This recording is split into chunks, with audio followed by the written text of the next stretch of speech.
Welcome student. Now we discuss about open die forging process.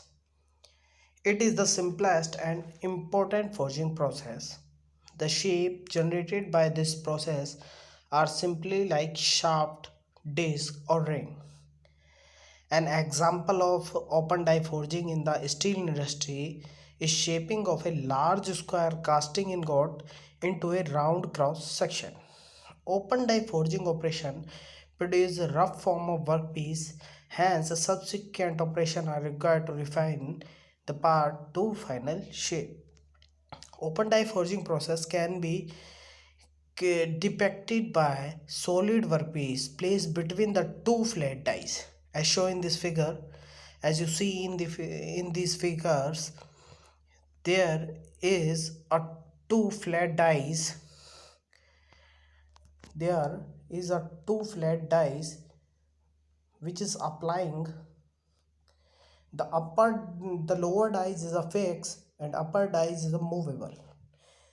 When upper die applying a force on the workpiece, it become deformed and a billet deform of a billet is barrel shape. After the process, after the process, the consistency of volume and reduction in height of the workpiece increase is diameter. The workpiece is deformed uniformly, but practically the workpiece develop a barrel shape which is called pancaking or barreling. It is caused by the frictional force at the die workpiece interface. It can minimize by using effective lubricant. Some of the important operation performed on die open die forging process.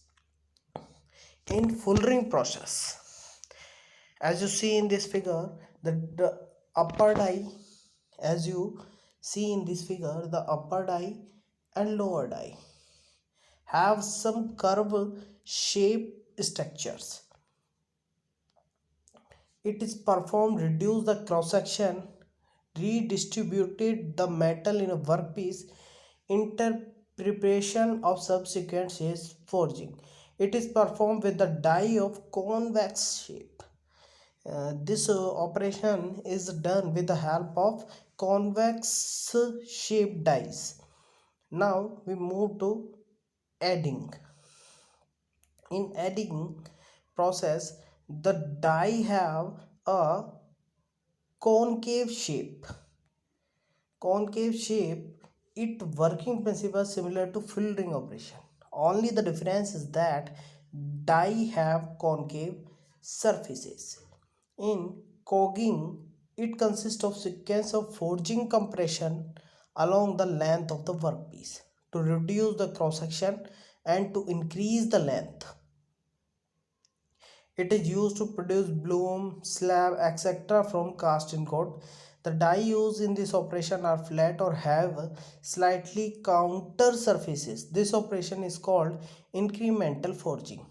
As you see in this figure, the workpiece width is not changed because the die have a specific undercut, as you see in this figure.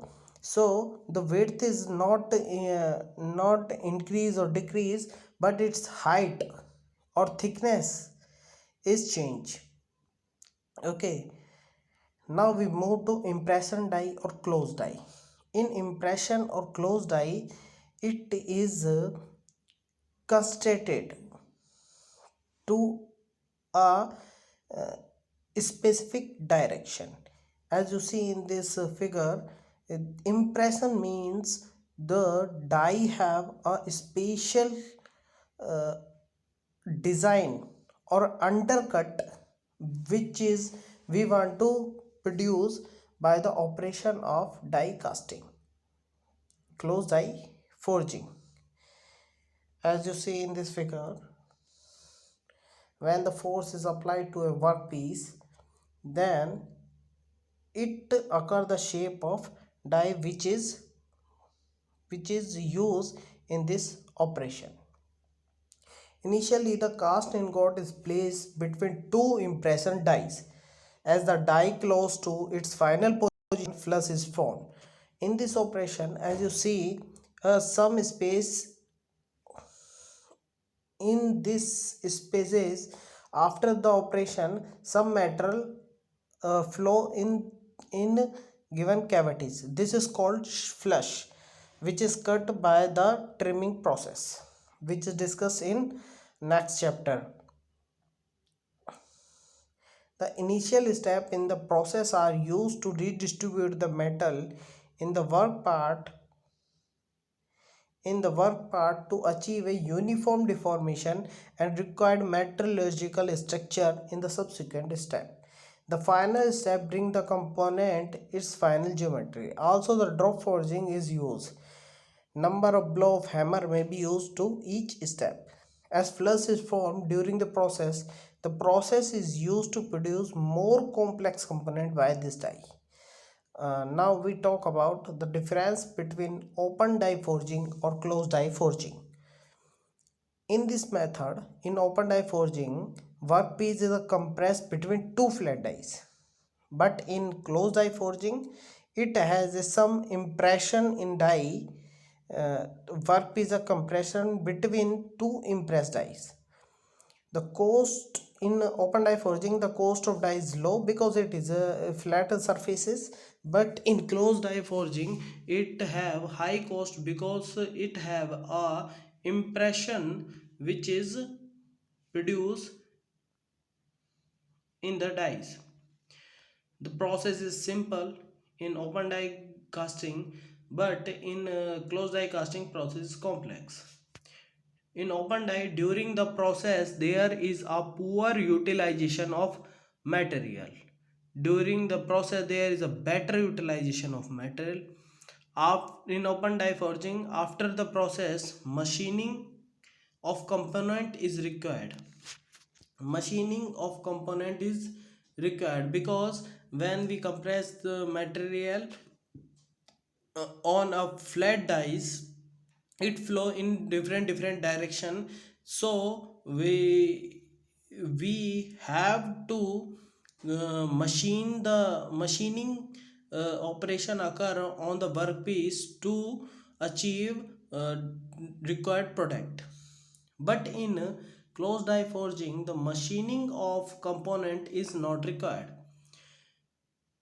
In open die forging, dimensional accuracy is obtained, products is not good, but in closed die forging operation, dimension accuracy is more accurate compared to open die forging. In open die forging, the process is used to low quantity production, but in closed die forging, the high quantity production is produced by this process. In open die forging, it is suitable only for production of simple component, but in closed die forging, we easily make complex components. Now we talk about some tools which is used in die in forging process. Hammers are classified. The hammer which is used. The hammer is a type of hand or smith hammer, sledgehammer, or power hammer. In smith hammer, it have ball peen hammer, cross peen hammer, or stand peen hammer. As you saw in the figure, ball peen hammer, cross peen hammer, or stand peen hammer. In sledgehammer, it has a hexagonal structure in a straight pin hammer. In cross pin hammer, it have a cross pin and double-ended or double face hammer which have a double sided of hexagon surfaces. Okay, this is the some hammers. Now we talk about power hammer. Power hammer which is make the force with the help of a machines. Okay, with the help of machines like spring hammer, pneumatic hammer, steam or air hammer, or drop hammer. In spring hammer, as you see in the figure, A leaf spring is used to applying a force continuously with the uh, help of a motor or cylinder piston system. In pneumatic hammering system, we use cylinder piston system, which is reciprocating motion to applying force on the object. In steam hammer, we use steam to applying a force on the object. Now we talk about drop forging process. In drop forging process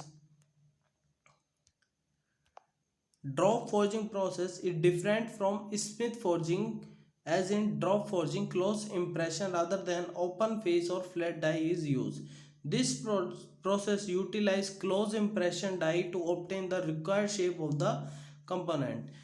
So drop forging process is close impression die to obtain the required shape of the component. The die are matched and separately attached to the movable ram and fixed anvil. The forging is produced by the impact of pressure, which compels hot and pliable metal to conform to shape of the die. During the operation, there is a drastic flow of metal in the die caused by the repeated blow of the hammer on the metal. As you see in the figure, where the repeated operation is performed on the hot work piece, then it deform plastic deformation and achieve the shape which is we want to produce. To ensure proper flow of the metal during the intermediate blow, the operation is divided in number of steps. Each step changes the metal from gradually. In gradually operation, we applying a force continuously increasing the force to plastically deform the material. Plastically deform the material. Okay. Each step changes the metal from gradually control the flow of the metal until the final shape is obtained. The number of the blow required varies according to size and shape of the part, forging quality and required tolerances. The equipment used to applying the blow is called drop hammer. The three type of the drop hammer used in the making drop forging: board or gravity hammer, which is seen in the figure, airlift hammer, power drop hammer, or steam hammer.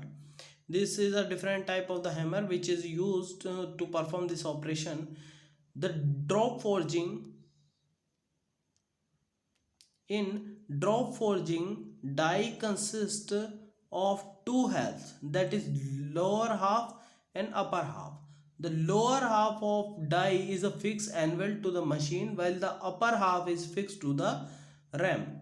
The heated stock of the workpiece is kept in the lower die, while the ram deliver 4 or 5 blow on the metal. Quick season on that metal spread the fill the die cavity. The force of the blow can be varied by changing the distance of the fall. The anvil, which must absorb the blow, generally 20 times heavier than the hammer.